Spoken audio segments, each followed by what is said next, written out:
კომუნიკაციების მარეგულირებელ კომისიაში მასტქერის საკითხზე მაუწყებლების წარმომადგენლებთან შეხვედრა გაიმართა. კომისია დაინტერესდა თუ რა პრობლემები ექმნებათ ტელევიზიებს საკაბელო ოპერატორებისთვის სიგნალის მიწოდებასთან დაკავშირებით. ტელეკომპანია მაესტროს ერთ-ერთმა დამფუძნებელმა მამუკა ღლონტმა კომისია უკანონო ქმედებებში დაადანაშაულა. ღლონტის თქმით, კანონში არ წერია, რომ ტელეკომპანიები ვალდებულები არიან საკაბელო ოპერატორებს წერილობით მიმართონ.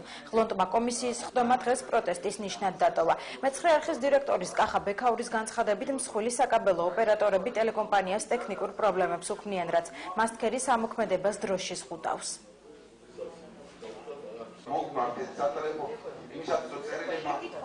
კომისია რატო აძლევთ თქვენ თავს უფლებას მოითხოვოთ ის, რაც კანონში არ წერია, რატო აკეთებთ თქვენ თავს კანონზე მართვა?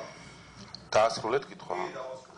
მაუწყებლობის ტრანზიტზე ავტორიზებულმა პირმა საკაბელო ოპერატორმა რომ უზრუნველყოს თქვენი სიგნალის მიტანა, მას სჭირდება ტექნიკური სპეციფიკაცია, რომლის თაობაზეც თუ თქვენსა და მაუწყებელსა და ოპერატორს შორის კომუნიკაცია არ მაცდით, იცით რა არის, ხო შეიძლება? არ გეკითხებით მაგას და დაიწყეთ ახლა საზაფხულო არ დადაგებთ საუბარი და რატო უნდა გისმენოთ, კაცო? რა მამუკა, სვარანას გეკითხებით. მაშინ დაასრულეთ კამერებისთვის რაც გინდათ რომ თქვათ ფრაზებით და მე გიპასუხებთ.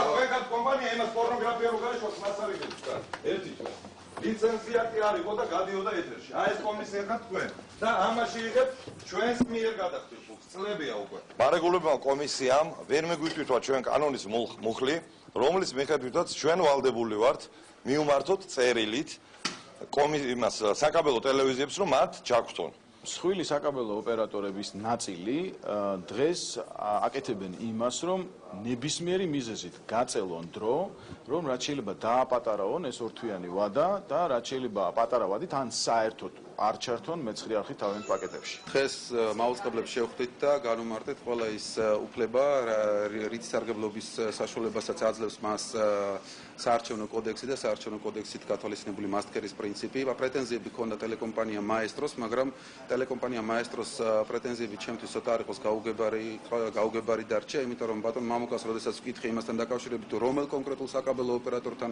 შეექმნა მას პრობლემა თავისი სიგნალის გატარების თაობაზე, მან პასუხი ვერ მომცა, ანუ სავარაუდოდ ვარაუდობ, რომ მას არც ერთ საკაბელო ოპერატორთან არანაირი პრობლემა ჯერჯერობით არ შექმნია.